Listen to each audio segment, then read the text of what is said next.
So this is the flavor text. This is the game overview. Do all of it, and I'll just use what I want. Okay. That way we got it all. Cool. Yeah, Hello, everyone, and welcome back to Foster the Meeple. My name is Jeff, and I am alone. what is the channel all about? Oh, right.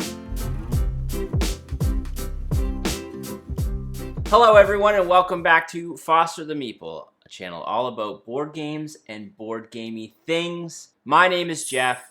I am solo today without Jamie, the way it should be. Rude. I am back to do another iteration of the Spotlight series where I highlight Awaken Relams games, and today for you I have The Great Wall. And it's a big boy, heavy boy. The Great Wall. This was sent to me from Awaken Realms to do this content, so thank you to them for that. And I'm really excited to show you this because this isn't what I would consider typical Awaken Realms fare. It is a worker placement game which has a bit of a unique worker placement element to it that I'll get into in a bit. First off, why don't I tell you a little bit more about what the Great Wall is. The Great Wall already stood there during the Zhou dynasty, many years before the current turmoil. Back then, it was a simple series of walls and forts that protected the land from invading nomadic tribes. It has survived many wars and battles and was expanded, rebuilt, and repaired countless times. Much later, during the 10th and 11th centuries, the Northern Song dynasty built the Great Wall sections located in what are now the provinces of Shaanxi and Hebei to defend themselves from Jurchen Jin invasions. Despite their work, the wall failed, forcing them to retreat south. The mighty fortifications now belonged to their enemies. 100 years later, using the Great Wall raised by their predecessors, the Jin dynasty tries to repel the Mongol invasion from the north. But the Song dynasty, now named Southern Song, is still resentful toward the Jin. They ally with the Mongols and crush their old enemy. However, they did not predict the insatiable hunger of their allies and now must face the Mongol horde themselves. And here our story begins. In the Great Wall, the players take the role of generals defending the wall against the Mongol horde. The game is played over a series of turns called years, each divided in 4 parts called seasons. During spring, new barbaric hordes invade the fields in front of the Great Wall and prepare to launch their assault. Summer is the time when generals prepare for the assault and mobilize their forces. During fall, players take their turns playing command cards, resolving their effects, and activating locations to gain various benefits. In winter, the last layer of defense is activated. Then, the hordes try to assault the walls.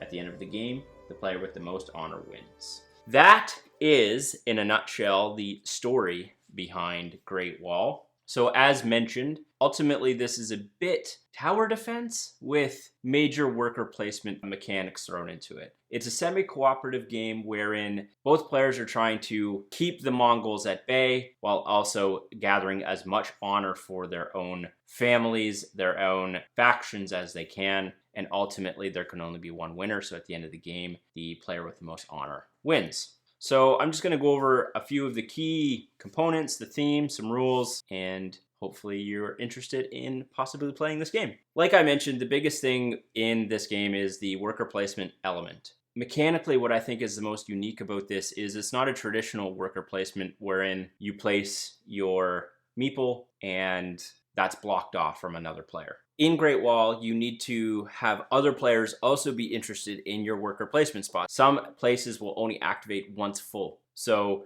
if I place a worker in a spot and it is empty, I actually will get a shame token, which works against your honor, obviously, if no one else has placed their workers in that space. And that space will only trigger again if that space is full. You're actually kind of hoping that your companion, your other player, is also interested in doing some of your worker placement selections in order for that to actually activate, which I thought was a super unique and interesting way to put a twist on a mechanic that I think is bountiful in the hobby. And it was neat that they tried to kind of iterate on that a little bit, and it's definitely one of the coolest kind of mechanics, I think, of the game. Ultimately, this board is separated into kind of different areas, which is an administrative area and then a battle area. The administrative part of the map or the board is allowing you to do administrative tasks, gather resources, get stronger so that you can support your frontline fighters, I guess. And then obviously the other section of the board is where you're placing warriors and that sort of thing in order to defend the wall from the Mongol invaders. Primarily, again, worker placement pieces to this game, as well as some card abilities that will play down that will allow you to trigger certain abilities and bend game rules a little bit in order to eventually succeed in gathering the most honor. So going into components a little bit, in typical Awaken Realms fashion, this game is incredible. Now, I will mention I have the base version, which comes with the wooden meeples. I still think it's incredible. The artwork and card art and everything in this game is immaculate. The resources are incredible. I can't harp on enough how much I appreciate the production value and production quality that Awaken Realms provides. This game is no exception. I think it's some of the most beautiful card art I've ever seen. It was just a joy to have out on the table. The walls are actually, I have one next to me here. The walls are actually built and placed, and you put warriors and other meeples on top of these walls. We loved every minute of playing this game. So in terms of rules of this game, I'm not the rule reader or the teacher, that is Jamie. So I got some feedback from her, and ultimately she said the rules were pretty straightforward. I do think there's some narrative out there that this is a tough game to learn. Jamie didn't find that was the case. There's also some really good resources out there to help you learn this game. Mechanically, it's pretty straightforward. There's some nuance in the game that comes in thematically, and some of the card abilities and that sort of thing, location abilities, that add a little bit extra layer of potential, like, again, nuance, misunderstanding. Game is very, very fun. If you like worker placement games, I think you would enjoy this. It's got enough going on, and I do think it adds some really interesting new core mechanics to worker placement that I'm interested to see how it evolves in other games. So we've only played Great Wall at 2-player. It is a 1 to 4 player game, and 2-player, I should mention, incorporates an AI. Obviously, I think this game would play best at 3 to 4 player, but we just don't have that player count. However, it was super enjoyable at 2-player. Replayability is, very high. There's so many cards in this game. There's a ton of replayability. If you like worker placement and you like the theme, I think this is one that's going to hit the table over and over and over again. So just a couple things to note that,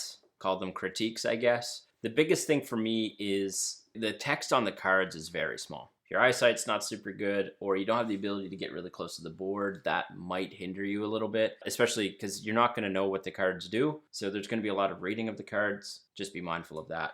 The second thing is these bad boys do not fit back into the box when they're put together. Either you could take them apart and do it every time you bring the game out. I'm just going to leave them like this and leave them on a shelf for future plays. Again, not a huge deal. Just wish there was maybe a slot to have included those, but that would increase the box size. So, I mean, there's a bit of a tug of war there. Other than that, though, really, really, really, really like this game. Again, it's a beautiful game. I really enjoyed the theme. I've always been a bit of a sucker for, ancient Asian dynasties and that kind of history. I always thought was very cool, and this didn't disappoint. I will mention there are other versions of this game that have the miniatures and, big grandiose stuff that I don't have. It looks really cool, but I will mention that I'm normally a big miniature guy. I'm equally as happy with this copy. I will mention that it does come with sticker sheets to sticker the miniatures. However, most of the miniatures are unique in terms of what they look like, so I don't even think they really need the stickers. I did sticker them because that's just how I roll, but if you didn't want to sticker the meeples, I could see that being okay, because again, they're all cut differently, so like an archer doesn't look like the guy on the horse.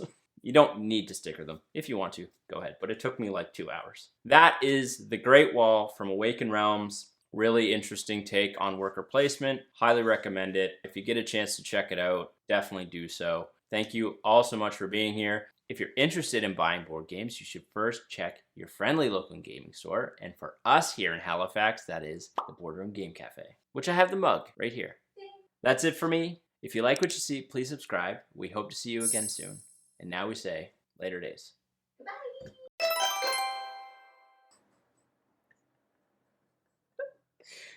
Should you turn that off? Spotlight series around. Oh, wow. Okay. Hana brown cow. Hana brown cow. Hana brown cow. Hana brown cow. too tired to do this. But first off, why don't I tell you a little bit more? A little bit more. 1 second. Please mute your computer because I am sending Discord messages, so it's going to keep going on. Okay. Should I redo that? Nope, that was good. That's fine. But it went bloop. How do I say that? Z-H-O-U. Zhou. Z-H-O-U. I would say Zhou. Joe. Joe. Joe. Oh my god, man. I don't know how to say half of these. Realm. Awaken Realms. Realm. If you like what you see... Oh wait, I need to do the Boardroom Game Cafe stuff. How does that start again? You're interested in Yes. buying board games. That's it for me. If you like what you see, please subscribe. No, that's not how it starts. Thank you for watching.